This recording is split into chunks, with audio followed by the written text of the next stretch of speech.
Indian ക്രിക്കറ്റിലെ captain കൂളെന്ന് വിശേഷിപ്പിക്കപ്പെട്ടിരുന്ന വ്യക്തിയാണ് മുൻ ഇതിഹാസ നായകനും വിക്കറ്റ് കീപ്പറുമായിരുന്ന MS ധോണി. കളിക്കളത്തിനകത്ത് എല്ലായ്പ്പോഴും വളരെ ശാന്തപ്രകൃതത്തിലാണ് അദ്ദേഹം കാണപ്പെടാറുള്ളത്. വളരെ അപൂർവമായി ധോണി തൻ്റെ വികാരങ്ങൾ പുറമെ പ്രകടിപ്പിക്കുകയും ചെയ്യാറുള്ളൂ. എന്നാൽ ഇതേ ധോണി തന്നെ സ്വന്തം ടീമംഗങ്ങളെ ഒരിക്കൽ ഭീഷണിപ്പെടുത്തിയിട്ടുണ്ടെന്ന് പറഞ്ഞാൽ ആരെങ്കിലും വിശ്വസിക്കുമോ? പക്ഷേ ഇത് സത്യം തന്നെയാണ്. എന്തായിരുന്നു സംഭവമെന്ന് നോക്കാം. ദേശീയ ടീമിൻ്റെ മുൻ ഫീൽഡിംഗ് കോച്ച് കൂടിയായിരുന്ന ശ്രീധറാണ് കോച്ചിങ് ബിയോണ്ട് മൈ ഡൈസ് എന്ന പുസ്തകത്തിൽ ധോണി നിയന്ത്രണം വിട്ട സംഭവത്തെക്കുറിച്ച് വെളിപ്പെടുത്തിയത്. 2014 വെസ്റ്റ് ഇൻഡീസുമായുള്ള ഒരു ഏകദിന മത്സരത്തിന് ശേഷമായിരുന്നു നാടകീയ രംഗങ്ങൾ. ഈ മത്സരത്തിൽ ടീമംഗങ്ങളുടെ മോശം ഫീൽഡിംഗ് പ്രകടനം ധോണിയെ രോഷാകുലനാക്കുകയും തുടർന്ന് അദ്ദേഹം പൊട്ടിത്തെറിക്കുകയുമായിരുന്നു. 2014 ഒക്ടോബറിൽ ഡൽഹിയിലെ ഫിറോസ് ഷാ കോട്ല സ്റ്റേഡിയത്തിൽ വെച്ച് വെസ്റ്റ് ഇൻഡീസുമായി ഞങ്ങൾ ഏകദിന മത്സരം കളിച്ചിരുന്നു. ഈ മത്സരത്തിൽ ഇന്ത്യൻ ടീം വളരെ അനായാസം ജയിച്ചെങ്കിലും ഫീൽഡിങ്ങിൽ താരങ്ങളുടെ പ്രകടനം പരിതാപകരമായിരുന്നു.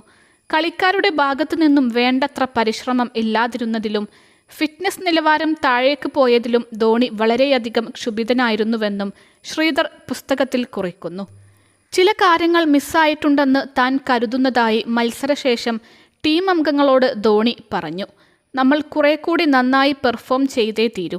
നമ്മൾ കഴിവിനൊത്ത പ്രകടനം നടത്തിയില്ല. ഈ മത്സരം ശരിക്കും നമ്മുടെ കണ്ണ് തുറപ്പിക്കുന്നതാണ്. നമ്മൾ ജയിച്ച ഭാഗത്താണ് ഇപ്പോഴുള്ളത്. പക്ഷേ നമ്മൾ ഇത് തോറ്റേനെ എന്നും ധോണി പറഞ്ഞതായി ശ്രീധർ കുറിച്ചു. ഡ്രസ്സിംഗ് റൂമിൽ ഇന്ത്യൻ താരങ്ങളെ ധോണി ശരിക്കും ശകാരിക്കുക തന്നെ ചെയ്തു. മാത്രമല്ല അവർക്ക് അന്ത്യശാസനയും നൽകി. ഫീൽഡിങ്ങിൻ്റെയും ഫിറ്റ്നസിൻ്റെയും കാര്യത്തിൽ അവർ നിലവാരത്തിലേക്ക് ഉയർന്നില്ലെങ്കിൽ 2015 ഏകദിന ലോകകപ്പ് ടീമിലേക്ക് പരിഗണിക്കില്ലെന്നും ധോണി അവർക്ക് മുന്നറിയിപ്പ് നൽകിയതായും ശ്രീധർ പുസ്തകത്തിലൂടെ പങ്കുവെക്കുന്നു. 2011 ലോക ചാമ്പ്യന്മാരായിരുന്ന ഇന്ത്യക്ക് 2015 പ്രതീക്ഷയ്ക്കൊത്ത പ്രകടനം നടത്താൻ കഴിഞ്ഞിരുന്നില്ല. അന്ന് സെമിഫൈനലിൽ ഓസ്ട്രേലിയയോട് തോറ്റ് ഇന്ത്യ പുറത്താവുകയായിരുന്നു. ധോണിക്ക് കീഴിൽ ടൂർണമെൻറ്റിൽ ഗംഭീരമായി തന്നെയാണ് ഇന്ത്യൻ ടീം തുടങ്ങിയത്. ലീഗ് ഘട്ടത്തിൽ അപരാജിത കുതിപ്പ് നടത്തിയ ഇന്ത്യ തുടർച്ചയായി 6 മത്സരങ്ങളിലും ജയിച്ചിരുന്നു. ക്വാർട്ടർ ഫൈനലിൽ ബംഗ്ലാദേശിനെതിരെ ഏകപക്ഷീയമായ വിജയവും ഇന്ത്യൻ ടീം സ്വന്തമാക്കി. പക്ഷേ സെമിയിൽ ഓസ്ട്രേലിയക്കെതിരെ ഇന്ത്യ കളി മറക്കുകയായിരുന്നു. 2017 ഇന്ത്യൻ താരങ്ങൾക്ക് ഫിറ്റ്നസ് നിലവാരം നിർബന്ധമാക്കിയത്.